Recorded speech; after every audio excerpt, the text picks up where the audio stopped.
10 өдрийн залбирал маань чөлөөлөгдсөн гэдэг нэртэйгээр явагдаж байгааг та бүхэн бүгдээрээ мэдж байгаа. Тэгээд энэхүү сэдвийн хүрээнд бид бүхэн өдөр бүр нэг гайхалтай бас сэдвэр Бурхны үгнээс судалж байгаа тийм үү? Тэгэхээр чөлөөлөлт хаасайгүй хэрэгцээтэй байна ах тундраа. Бидэнд ариун сүнсний хүч чадлаар дамжуулан бид бүхэн гэмт амьдралаасаа чөлөөлөгдөх ийм хэрэгцээ байгаа ч гэсэн мөн үүний адил магадгүй энэ алхмаас өмнө хамгийн эхлээд чөлөөлөгдөх хэрэгцээтэй байгаа тэр зүйл бол ариун сүнсний хүч өөрөө юм аа.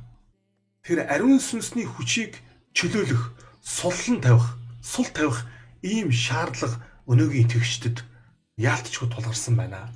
Матай номын 24 дугаар бүлгийн 42 дугаар ишлэлдэр тиймээс эзэнт нь ямар өдрийн ирэхийг та нар мэдэхгүй тул сонор сэргээг байх гэсэн байна. Энэ дэлхийд дээр Есүс Христийг дахин ирэх өдрийг хэн ч мэдэхгүй. Тэнгэр элч мэдэхгүй. Есүс өөрөө ч мэдэхгүй.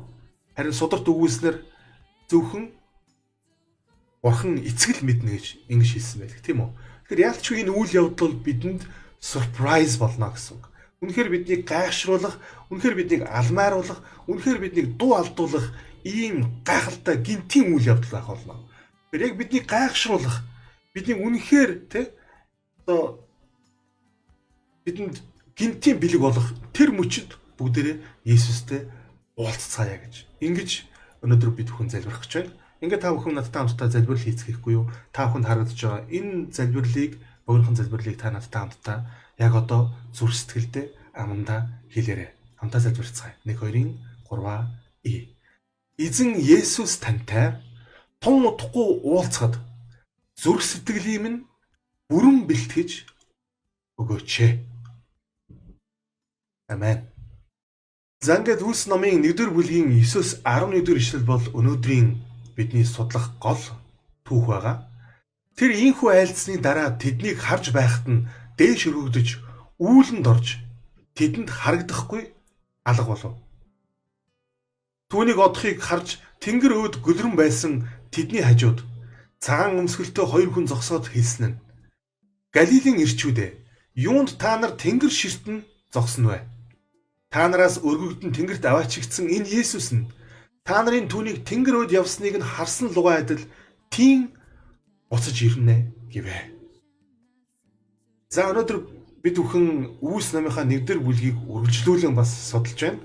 Тэгэхээр өчигдөр мөн өчигдрийн өмнөх өдөр буюу уржигдөр ч гэсэн бид бүхэн яг энэ Үлс номын 1-р бүлгийн 1-р ишлээс эхлэн судлаад явж байгаа. Тэгэхээр Есүс 40 хоногийн турш дагалдагч нартайгаа хамт байж өөрийгөө амьд гэдгээ мэдрүүлэн судрын үгнээс тэдэнд зааж байсан бол тэрээр шидүүн уулан дээр ирээд ингээд дагалдагчдаа агуу захирамж буюу түүнийг гэрчлэх ариун сүнсний хүчээр дэлхийн хязгаар хүртэл гэрчлэх тэрхүү тушаалыг өгсөн байдаг. Энэ тушаалыг биелүүлж амьдрж байгаа итгэгчдийг Тэнгэрийн хаанчлалын энэ тэргүүний зорилгод нийцэж амьдрж байгаа гэж ингэж тооцно гэж Иесус хэлсэн. Харин өнөөдрийн судлах бидний түүхэн дээр бол Иесус ийн айлдаад тэрээр үйл хөлгөлөн Тэнгэрийн улс руу явсан байна. Гэхдээ тэрээр явхдаа Тэнгэр элч нараар дамжуулан дагалдагч нартаа нэгэн гайхалтай амлалтыг дахин нэг удаа сануулсан. Есүс өөрөө ч гэсэн энэ амлалтыг хэлж исэн. Дагалдагчтай аль хэдийн өөрөө амлаж исэн, өөрөө ярьж исэн, өөрөө зааж исэн. Тэгэхээр энэ амлалтыг Тэнгэр элч нар дахин сануулсан. Та нарын харж байгаа тэр Есүс буюу та нарын Тэнгэрт аваачигдан өргөгдөж үйл хөлөглөн алга болж байгаа энэ Есүс яг үүнтэйгээ адилхан Тэнгэрээс буун ирэхийг та нар бас харна гэж ингэж хэлсэн байна. Амен. За Илч нарын Үлс номын 32 дугаар хуудсан дээр ингэж хэлсэн байт юм байна. Христ эцэг рүүгээ одох цаг болоход тэрээр шавнараа Битан хүртэл дагуулan яв. Тэнд тэр төр зогсож шавнар нь түүнийг тойрон цуглав. Есүс ивэл болон хамгаалтын баталгаа болгон мутраа тэднэрүү сунган айжмаар дээш одов. Тийхүү өрөөж байхдаа тэр тэднээс салж тэнгэр өөд оджээ гэсэн баг. Тэгэхээр энэ дүрслэл бол үнэхээр гайхалтай надад тийм гүн сэтгэл төрүүлсэн. Есүс дагалдагчдаа бүгдийг тойруулж зогсоогоод ингээд яг тэдний голоос дундаас нь Магадгүй дагалдагчид нь Иесуст эцсийн удаа хүрсэн баг. Сүүлчийн удаа түүний гараас барьж, ингээд яг энэ үед Иесус газраас хөндөрж дээш өргөдөж гисэн. Дагалдагчид түүнд хүрэх бүхий л боломжоор гараа сунгаж, түүнд магадгүй хүрсэн хамгийн сүүлийн биеийн хэсэг нь түүний хөлийн үзүүр байсан баг.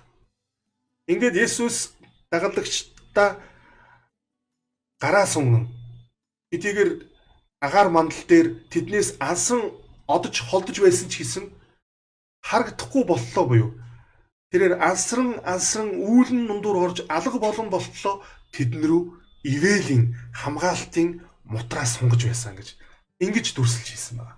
Гайхалтай биш гэж юу ах тундраа? Мөн Илчнэрийн үс ном дээр шавнар нь дээшлэн буй эзнийхээ сүүлчийн дүр төрхийг харахаар тэнгэр өөд ширтэн байх зур түүнийг баярлан хөөрөх тэнгэр элчнэрийн цуваа ухтан авлаа. Тэнгэр элч нар түүнийг тэнгэрийн ус руу дагалдан явахдаа ялалтын дууг ийн дуулж байв.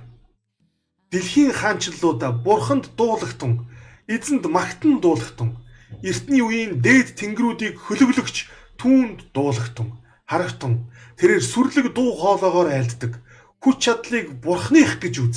Түүний сүр хүч Израилийн дээр, түүний хүч чадал тэнгэрт байна гэж хэлсэн баг. Тэр энэ дүрсэлж гис надад үнэхээр таалагдсан.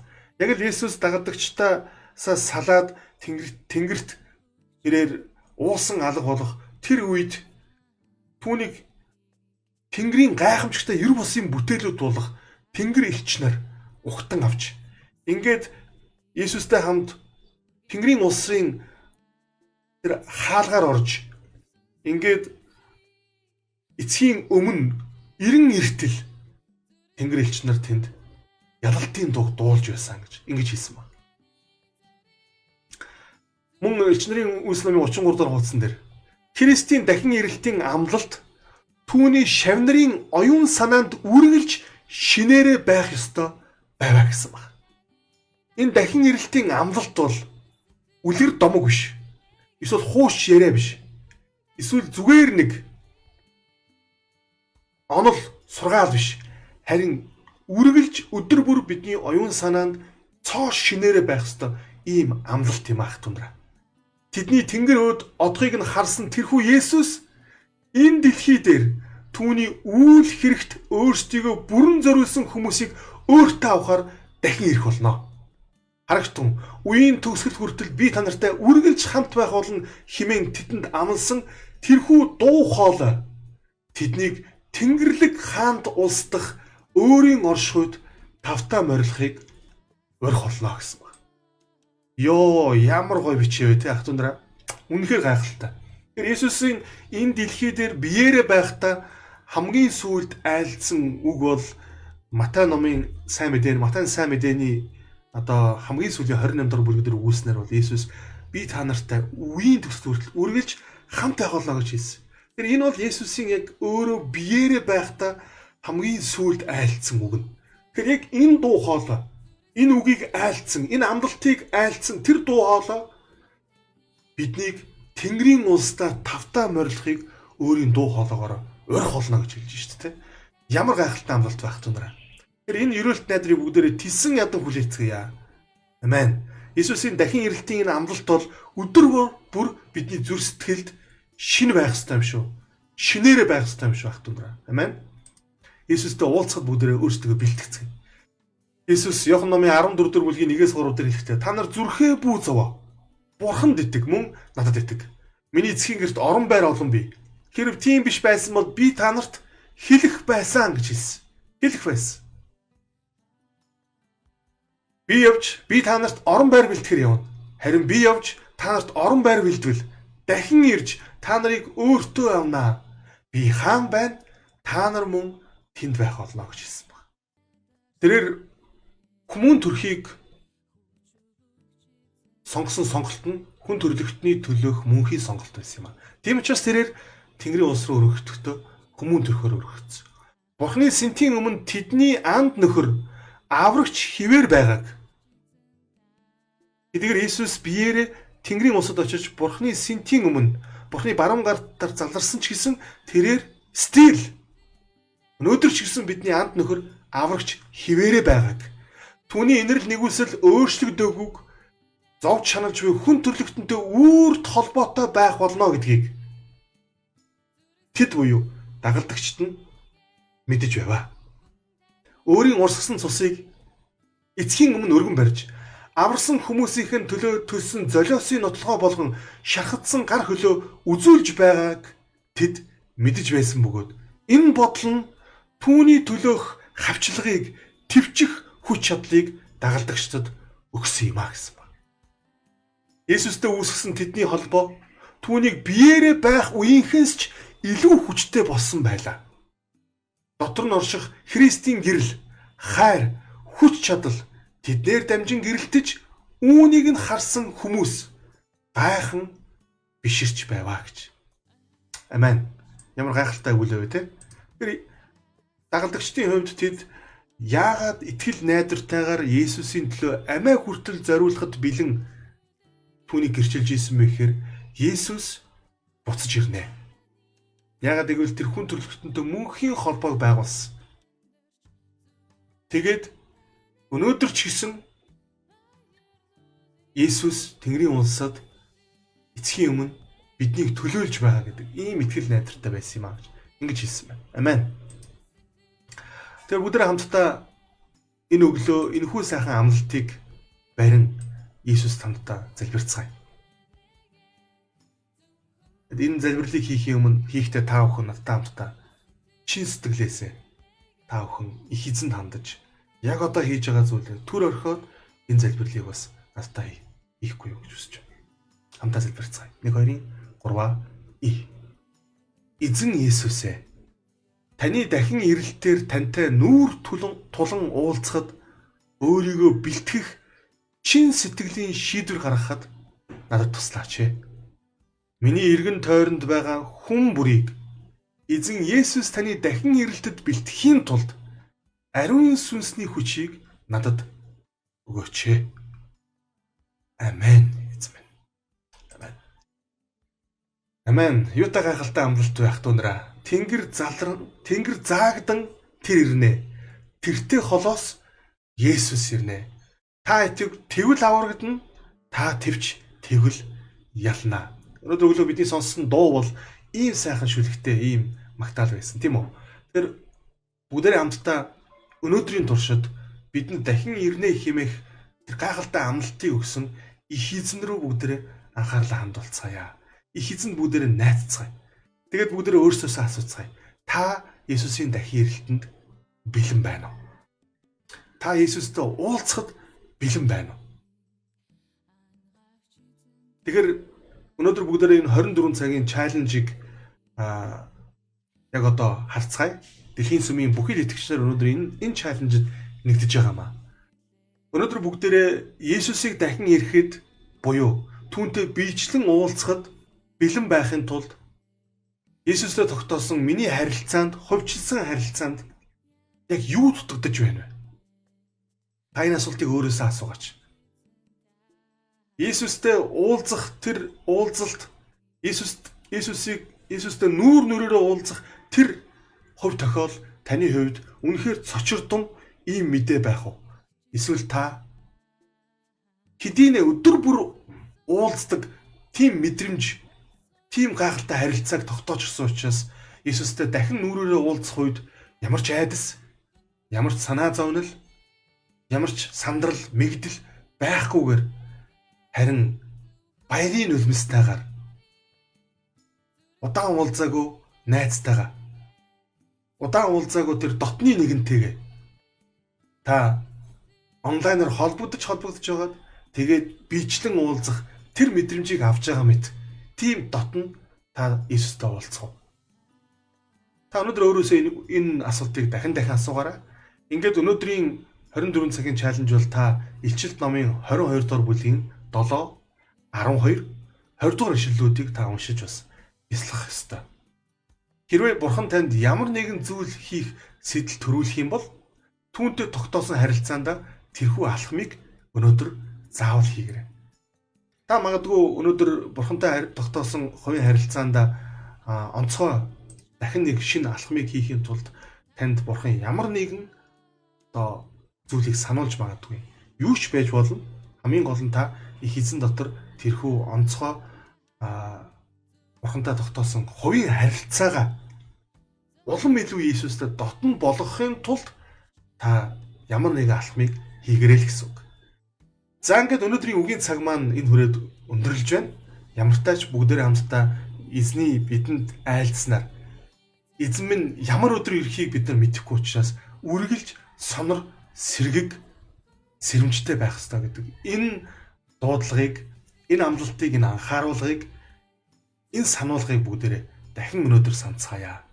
Үлс номын 1-р бүлгийн тэрхүү гайхалтай хэсэг бол Тэнгэр элч нар дээш өргөдөн одоо Тэнгэрийн ус руу явсан Иесусыг харж дээш алмайран зогсож исэн тэдгээр дагалдагч нарт хэлсэн гайхалтай амлалт бол та нарын харж байгаа яг энэ Иесус яг энэ байдлаараа үйл хөлөглөн Тэнгэрээс буу ирэх болно гэсэн. Хэрвээ хэн нэгэн танд Иесус Хятад ирчихсэн, Иесус Солонгост ирчихсэн, Иесус Америкт ирчихсэн, Иесус Оросд ирчихсэн гэж танд заах юм бол та бүү итгээрэй. Иесус нүд бүр харах ийм боломжтойгоор тэгээд үйл хөлөглөн энэ удаад тэрээр ганцаараа биш харин мянган тэнгэр элч нартайгаа хамтдаа Тэнгэрийн улсаас буун ирэх юм шүү гэдгийг хэлмээр байна. Тэгээд Тесалоник номон дээр үүснээр тэрээр буун ирээд газар дэлхий дээр гიშгэх биш. Харин хүн бүрт үзэгдэх байдлаар тэрээр агаар мандал дээр тогтоод биднийг өөртөө дуудана гэж хэлсэн баг. Энэ юу гэсэн үг вэ гэхээр бид харин Иесусийн өөдөөс яг л Иесус чидүүн уулан дээр дагалдагчтай орхин хөлн газраас хөндөрн дээш өргөгдсөн шиг итгэсэн бид амийн амьлалтанд амилсан бид мөнхийн амийг хүлээж авч эрүүлт найдрын өдөр анхны үр жимсийн нэг хэсэг болж Иесусыг нүдээр үзэж түүний дахин ирэлтийг амьдараа харсан тэдгэр хүмүүс болон үхлийг ялан дийлж амийн амьлалт руу амилсан тэдгэр хүмүүс бүгдээрээ газраас хөндөрн дээш өргөдөж ингээд Иесустэй агаар мандал дуулзаж ингээд хамтдаа Тэнгэрийн улс руу явна гэж. Ингэж Тесалоник ном бол амласан байдаг тийм.